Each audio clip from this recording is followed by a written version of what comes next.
క్రీస్తు నామములో చేరిన పరిశుద్ధులందరూ కూడా వందనాలు తెలియజేసుకుంటున్నాను. మనం సంఘంగా కూడుకున్నాం, మంచిది. అసలు దేవుడు సంఘాన్ని ఎందుకు ఏర్పాటు చేశాడు చెప్పాలి, చెప్తే బాగుంటుంది కదా. దేవుడు సంఘాన్ని ఎందుకు ఏర్పాటు చేశాను? నేను ప్రశ్నతోనే ప్రారంభిస్తాను, అంటే సమాధానం నేను చెప్తాను. దేవుడు సంఘాన్ని ఎందుకు ఏర్పాటు చేశారు?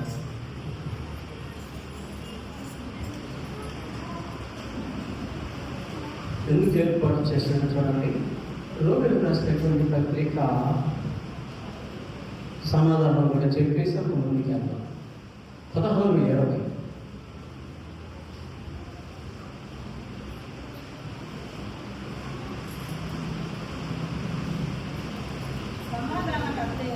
సమాధానకర్త దేవుడు సాతాను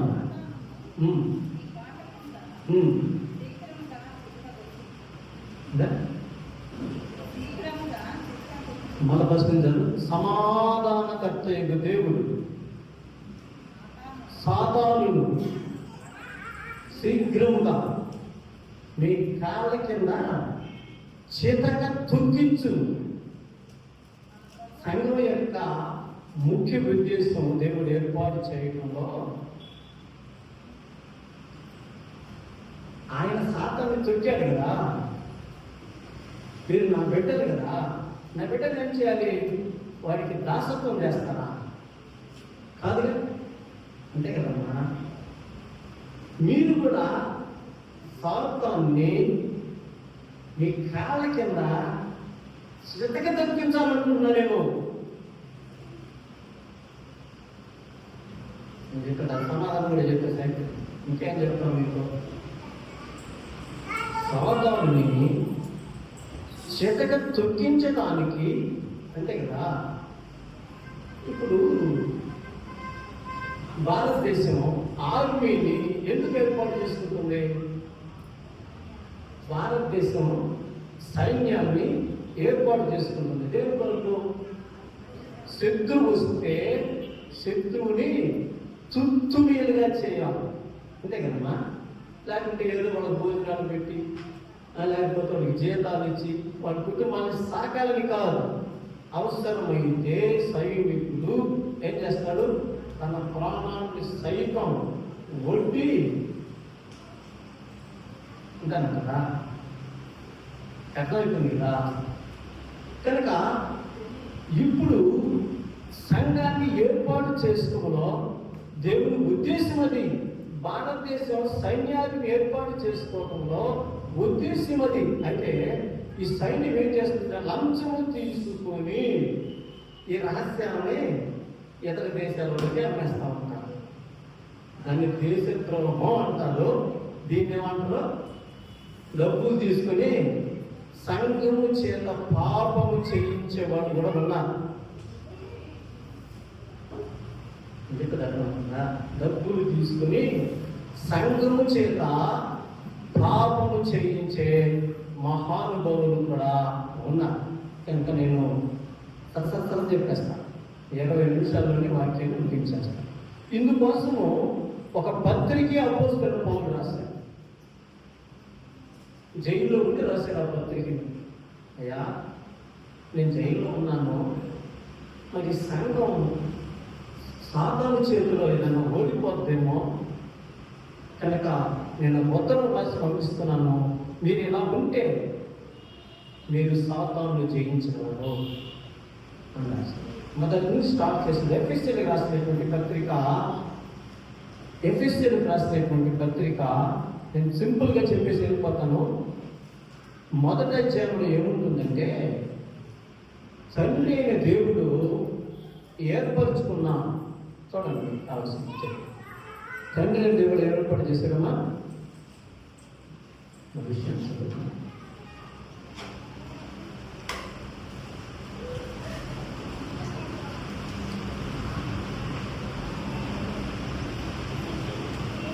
ఎట్లనగా 4 చదువుతున్నాను. ఆయన తన ప్రియుడు తాను ఉచితముగా మనకు అనుగ్రహించిన తానుసారం తన కృపామహిమకు కీర్తి కలిగినట్లు తన చిత్త ప్రకారమైన దయా సంకల్పం చొప్పున క్రీస్తు యేసు ద్వారా మనలను కుమారులుగా స్వీకరించుటకు మనలను ముందుగా తన కోసము నిర్ణయించుకుని ఆయన ఒక నిర్ణయం చేశాడట. ఏం చేశాడు? నిర్ణయం చేశాడు.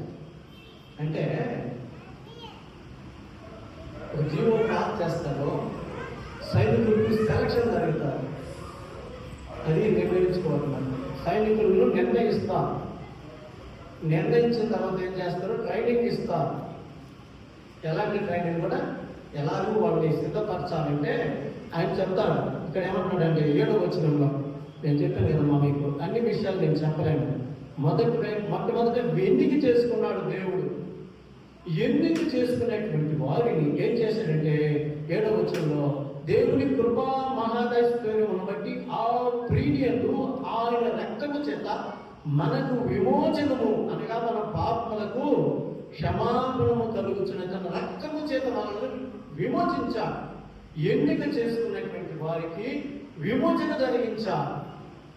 అతను చూడవా, విమోచన జరిగినటువంటి వారిని ఏం చేశారంటే పరిశుద్ధాత్మ ఏం చేశాడు చూడండి.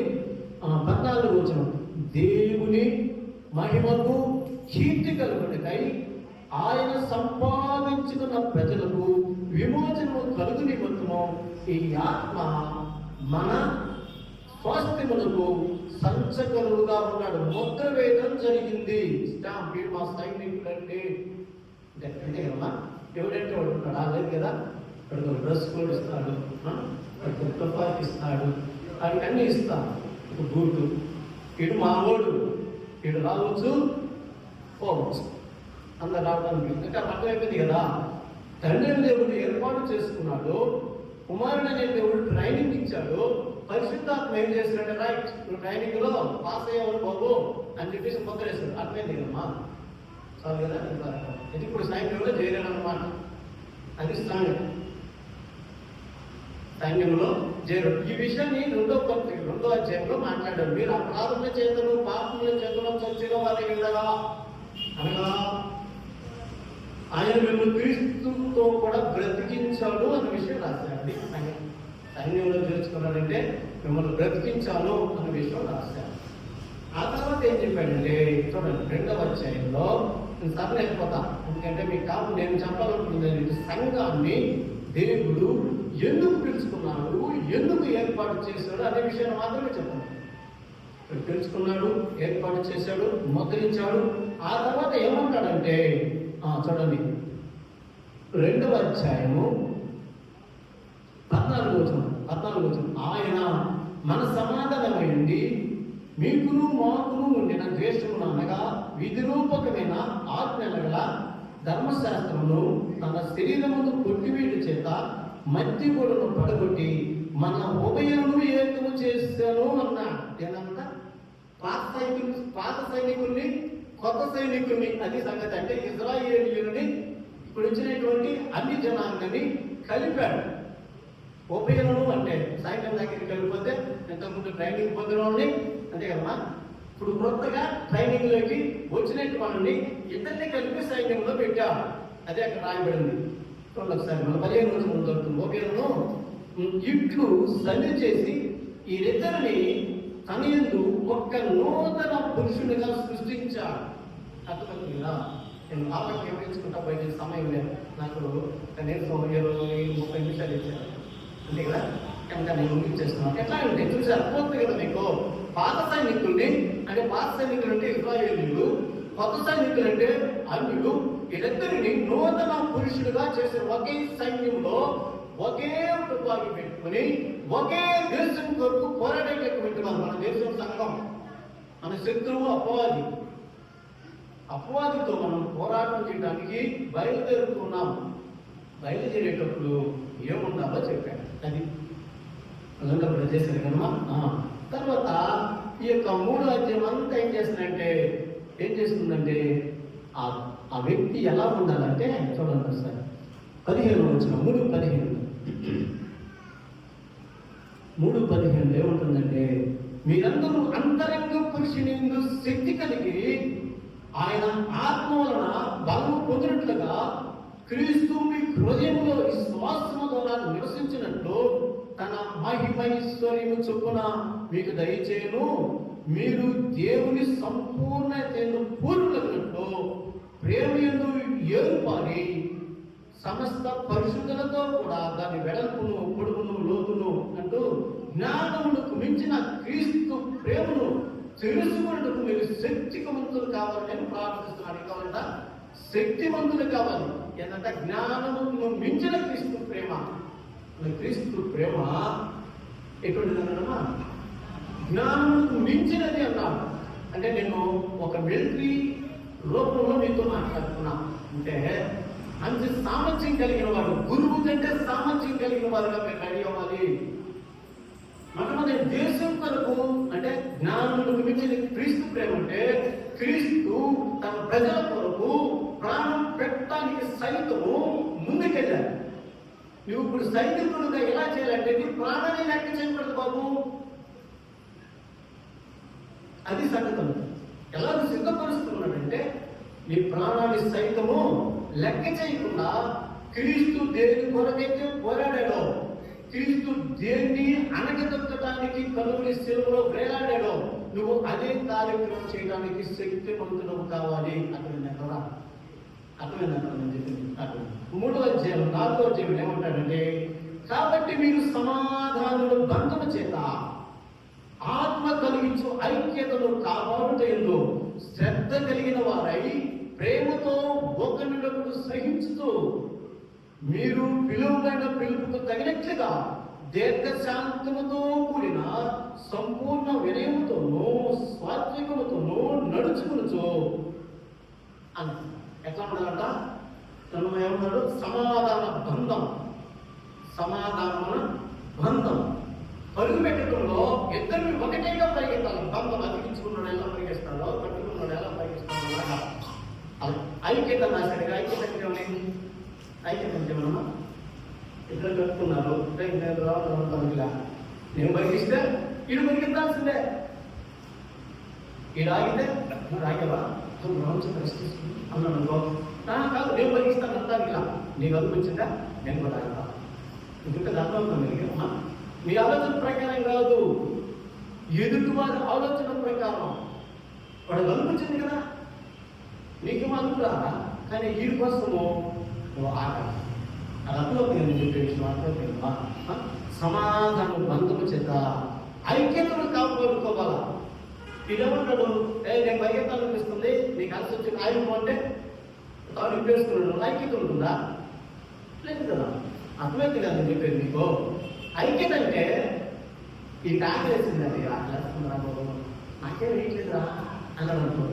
అంటే నీకు ఆకలేస్తుందా? ఆయన తినయ్యా, దొరికేస్తుందా కాదయ్యా, నాకు దొరికేట్లేదురా నేను వెళ్తాను అనేది కుదరదు. ఇది ఐక్యత. అర్థమవుతుంది కదా. అంటే నేను మామూలుగా చెప్తున్నాను, మీకు అర్థమయ్యే రీతిలో చెప్తున్నాను.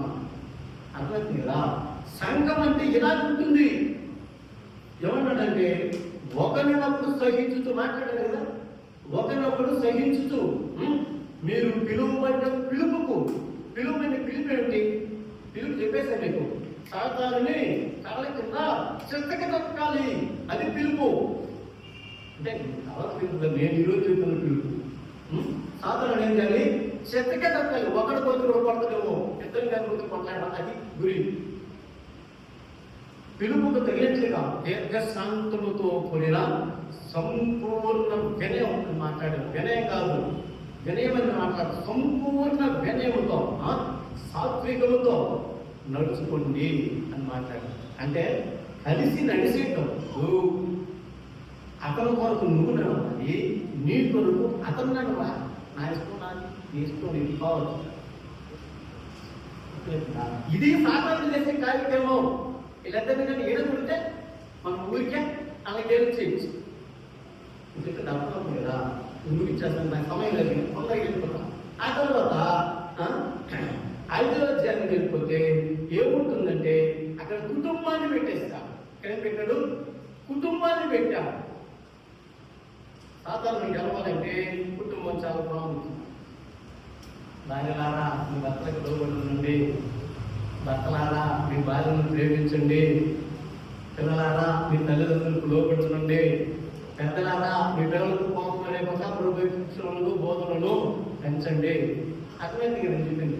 అంటే సాధారణ గెలవాలంటే ఇంటి మీద ఉన్నటువంటి దిగులు ఉండకూడదు. ఈ రీతిగా పెంచాలి. అయినా నువ్వు పోయడానికి అనాలా, అయ్యా నువ్వు పోయడానికి అనాలా. అసలు నేను చెప్తున్నా అంటే కుటుంబంలో కూడా సమాధానం ఉండాలి, కుటుంబాన్ని ప్రేమించేవాడు ఉండాలి, తల్లిదండ్రులు తన బిడ్డలను గౌరవించేవాడు ఏంటండి. తల్లిదండ్రులు తమ బిడ్డలు కోపం లేకుండా స్మూర్తిగా చెప్పగలిగేటువంటి స్థాయి ఉంటారు. అర్థమైందండి, అయిపోతుంది కదా. ఇప్పుడు బయట ఇంట్లోకి వచ్చేసాను. అదండి సంగతి.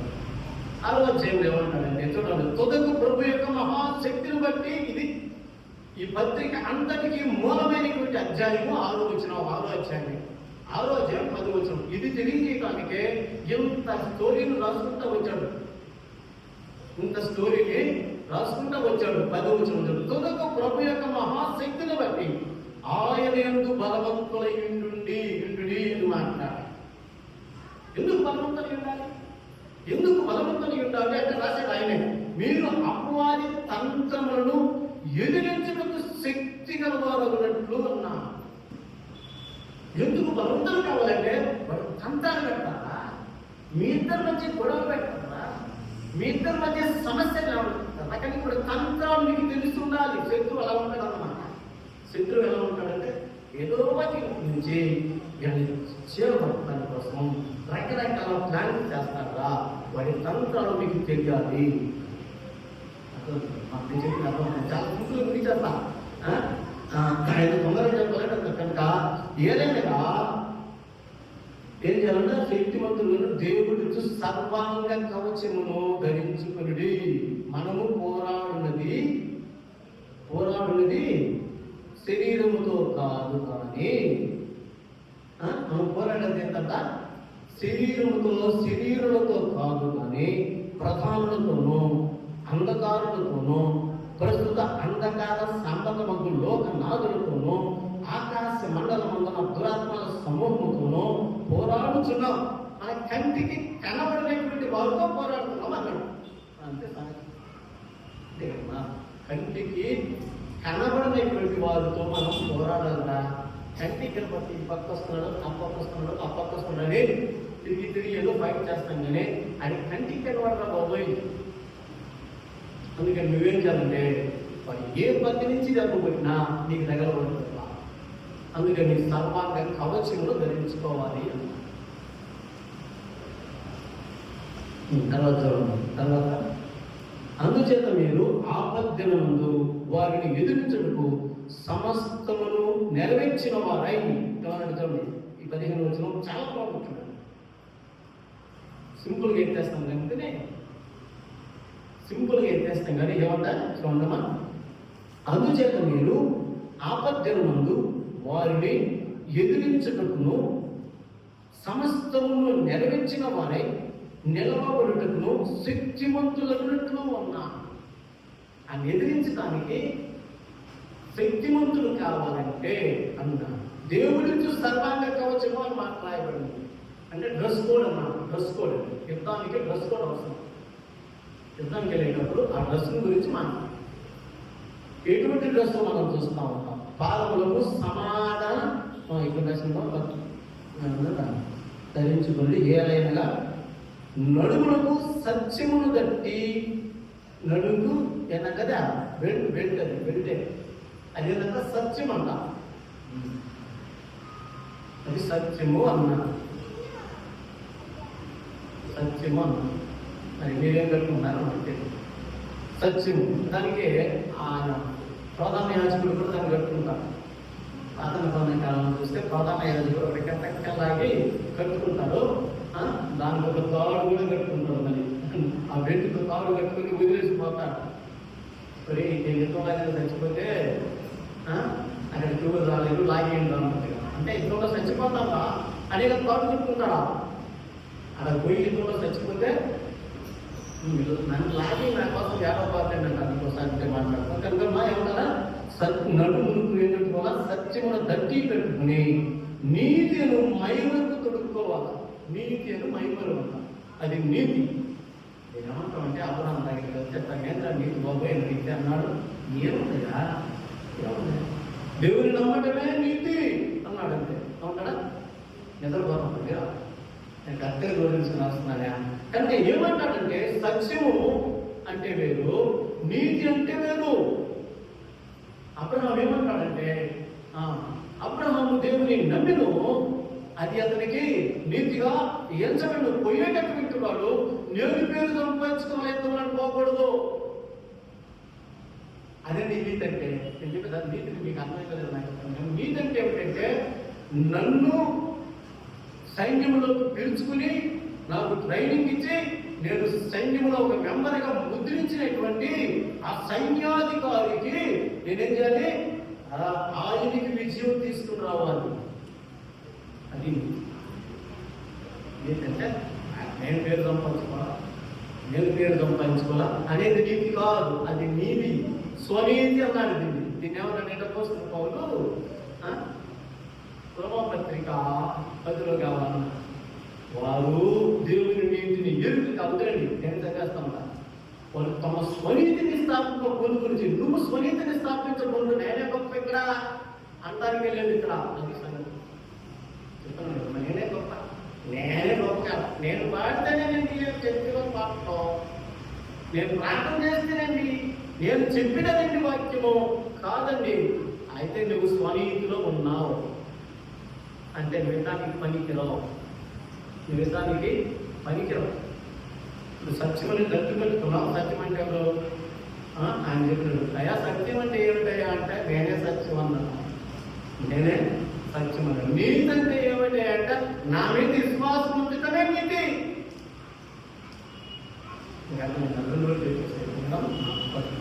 నీతి మహిమను కొడుకుని పాదములకు సమాధాన సువార్త వలనైన సిద్ధ మనసును జోడిని తొడుక్కుని నిలవపడాలి. సమాధానం అంటే రెండు కళ్ళు జరుగుతున్నాయి కదా. రెండు కళ్ళు జరుగుతుంది. నడవడానికి ఉపయోగపడతాం మనం. ఒక్కలు నడవలేదనుకో, నడవలేదనుకో అంటున్నామా? ఏం పెడుతా నేను అంటే అందరితో కలిసి సాగమయ్యా అని చెప్తుంది. నువ్వు ఒక్కడవే పుడిక్కమని కాదు, నువ్వు ఒక్కడవే ఏమీ చేయలేవు. సైన్యంలోకి పోయి అందరితో కూడా కలిసి కట్టుగా పోతే వాడే చేస్తాడు. అబ్బాయి వేసేస్తాడు అంటాడు. అది సమాధానం ఇందాక చెప్పాను కదా, సమాధానం అందమని అందుకోమని పోతూ ఉండాలి.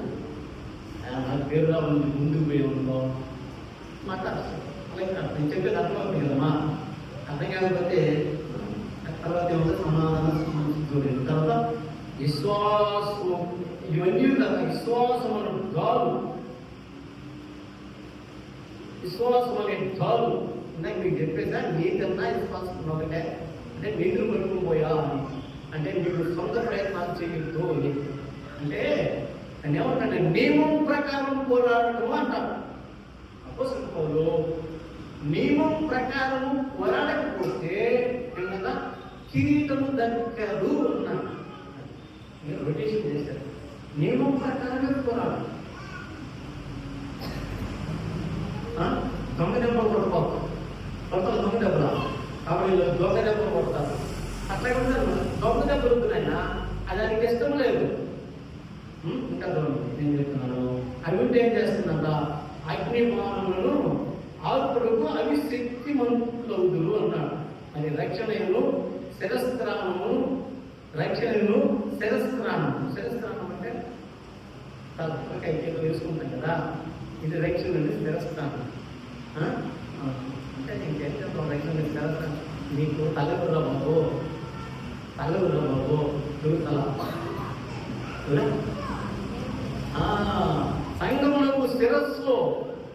సంగమునకు శిరస్సు అది సంగతే. అదనమాట నేను కాదు, ఆయనదే ఈ తల, ఆయన కొరకే అన్నట్టు ముందుకు కదిలిపోవాలి. దేవుని వాక్యమును ఆత్మ కర్తలను ధరించుకుని అన్నాడు. వాక్యం అంటే రకరకాల విషయాలు ఒక యేసుక్రీస్తుని మాట్లాడడానికి లేదు అంటే నియమం ప్రకారమే నువ్వు ఫైట్ చేయడం బాబు అని అన్నాను. కనుక నేనేం చెప్పాను మీకు అర్థమైపోయింది అనుకుంటాను. నేను ముగించే సమయానికి వచ్చేసాను. కనుక సంఘం ఏమి చెయ్యాలి అంటే, సైన్యంలో ఏం చేయాలంటే ఒక మాట రాసేస్తున్నారు. సైన్యం ఏం చేస్తారు? ఆ 8 రోమపత్రిక 8, 12, 13 వచ్చింది. రోమపత్రిక 8, 12, 13 వచ్చింది.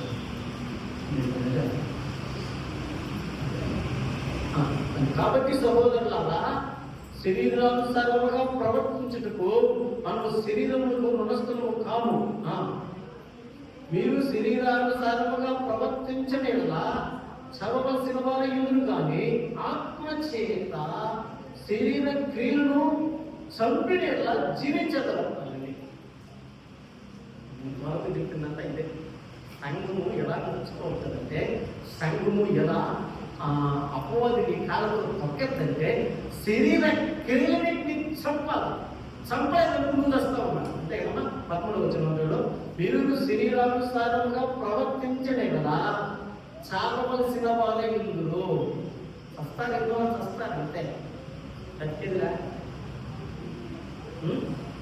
దాంట్లో రెంజలు కలిపి తీసుకొని ఎదురుచిన శత్రువులను వేసేసుకుంటున్నాం. లేకపోతే ఆయన చంపేస్తాడు. అదే చెప్తుంది. అంటే ఏమంటే ఇంత కథ చెప్పి నేను ఏమంటానంటే, మీ శరీరంలో ఉన్నటువంటి అదన్నింటినీ కోరికలన్నింటినీ చంపాల. శరీరంలో ఉన్న ప్రతి కోరికని చంపాలి, లేకపోతే అగ్ని నిన్ను చంపేస్తుంది అన్నాడు. ఆయన ఏం చెప్తున్నాడు? నువ్వు గెలవాలంటే శరీరాన్ని చంపాలి. ఆఖరికి ప్రభువును కూడా బలవంతం పెట్టింది. అయ్యా ఈ గిన్నె నా ఎదురున్నా తొలగించయ్యా కదా. అంటే శరీరం ఏమంటుందంటే, ఆడబడతావా వచ్చిందేమో ఈ పనికే ఒకసారి తప్పించుకుంటే పోలా అన్నదట అన్నాడు. ముందే నువ్వు భయపించవా, నువ్వు భయపిస్తే నేను వస్తే కానీ నువ్వు అయ్యా నీ చెప్తామే అని అప్పగించాడు. అంటే ఏమంటానంటే, నేను నీవు శరీరానుసారంగా ప్రవర్తించినలా సావవలసిన వారు ఇల్లు కానీ ఆత్మచేత అన్నా. ఏం చేద్దామా? ఆత్మచేత శరీర క్రియలను చంపినలా జీవించవు. జీవించాలంటే యుద్ధంలో వాళ్ళని సైతము మీ యొక్క కోరికల్ని, మీ యొక్క శరీరపు ఆశలని, చెవుకు డంపాన్ని అన్నిటినీ వదిలిపెట్టాలి. తప్ప ఒక మాట చదివించి ముగించేస్తాను. మత్తయి సువార్త 11వ అధ్యాయం ముగించేస్తాను.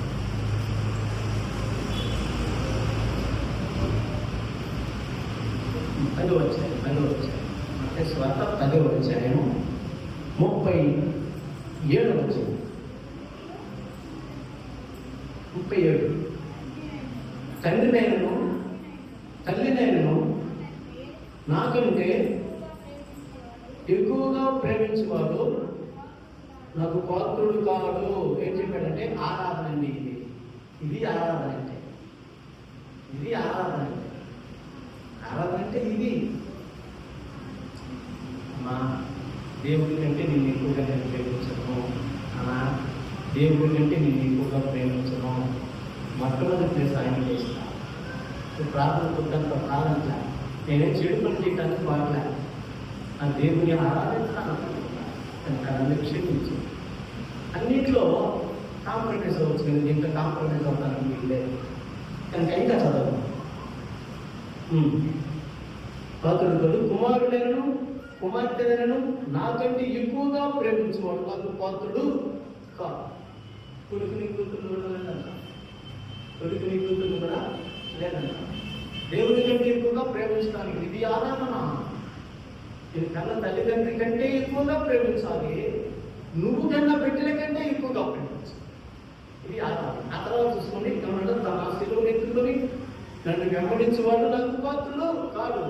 నా ఎన్ని శ్రమలండి, ఈ శ్రమల్లో నేను వస్తున్నానండి, ఈ గుడికే రానండి నేను అనేవాడు పాత్రుడు. అని భక్తుడు కాదు. అది ఆరాధన అంటాం దాన్ని. ఇంకా చూస్తాం, తన ప్రాణమును దక్కించుకున్నవాడు దానిని పోగొట్టుకుని, నువ్వు ప్రాణం కోసం నువ్వేం చేస్తున్నావో అది పోతాడు కదా. నీకు చెప్పాలంటే ధనవంతుడు ఆ దరిద్రుడు వస్తాడు. అందుకని నా నిమిత్తము తన ప్రాణము పోగొట్టుకున్నవాడు దానిని దక్కించుకును.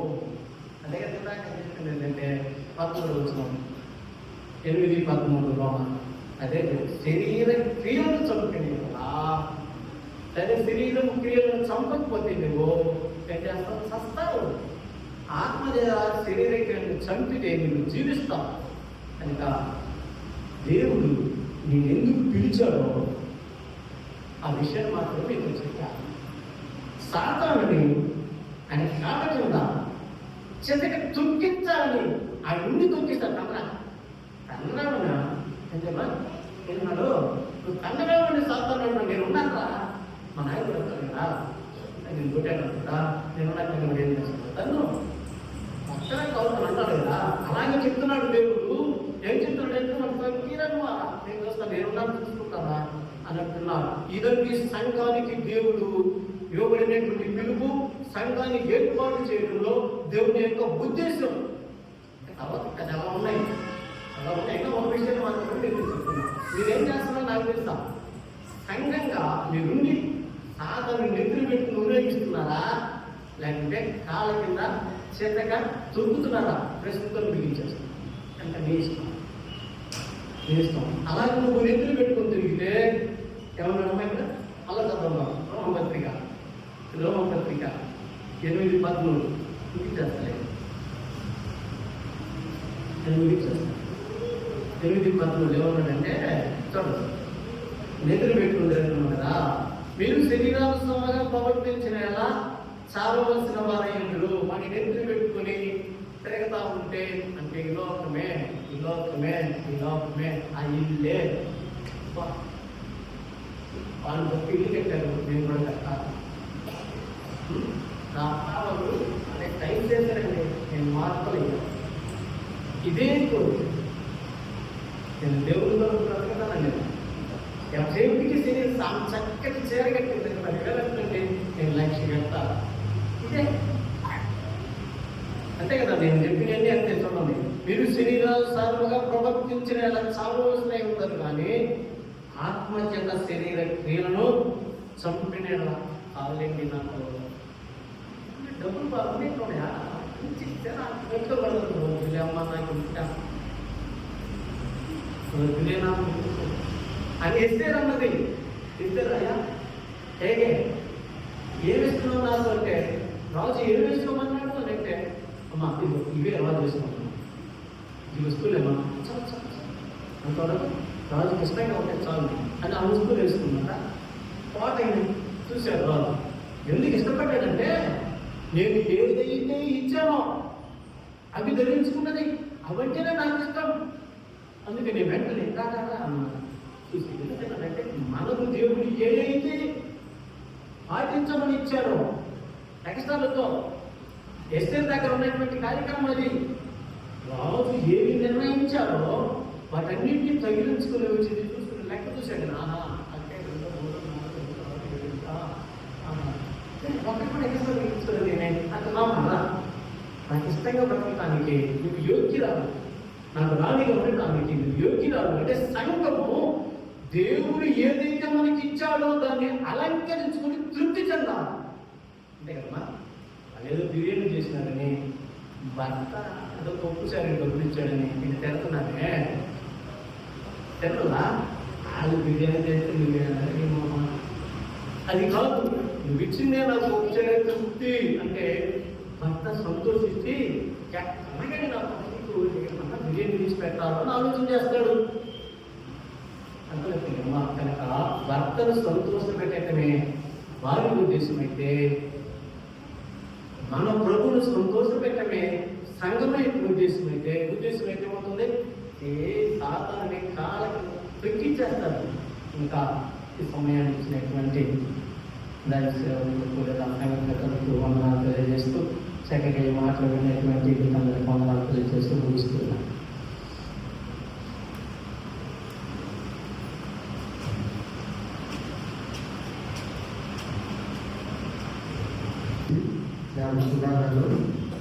వాక్యం అందించారు. సంఘం తరఫున వందనాలు తీసుకుంటున్నాం. ప్రత్యేకంగా మా స్థానిక సంఘం ప్రజలు ప్రార్థన చేసి ఆశీర్వాదంలో చిన్న భాగాలు ఉడికి ముగించుకుంటాం. నా దయగలిగిన తండ్రి నీకు స్తోత్రాలు. ఈ దినం మీ పేరు కుమారుడైన యేసుక్రీస్తు పునరుత్థానం నేను జ్ఞాపకం చేసుకునేదానికి నేను విధమైన మేమందరం వచ్చాను. తండ్రి యేసు కుమారాన్ని వాక్యాన్ని విన్నాం. తండ్రి అందువల్ల ఏది నేర్చుకోవాలన్నా ఏది నేర్చుకోవాలంటే బలపడాలన్నా మీరే మా ప్రభుత్వం వేడుకుంటున్నాం. చెప్పిన నేను అవసరాలు జీవించండి, ఆశ్చర్యపడుతుంది, బలపరచండి తండ్రి.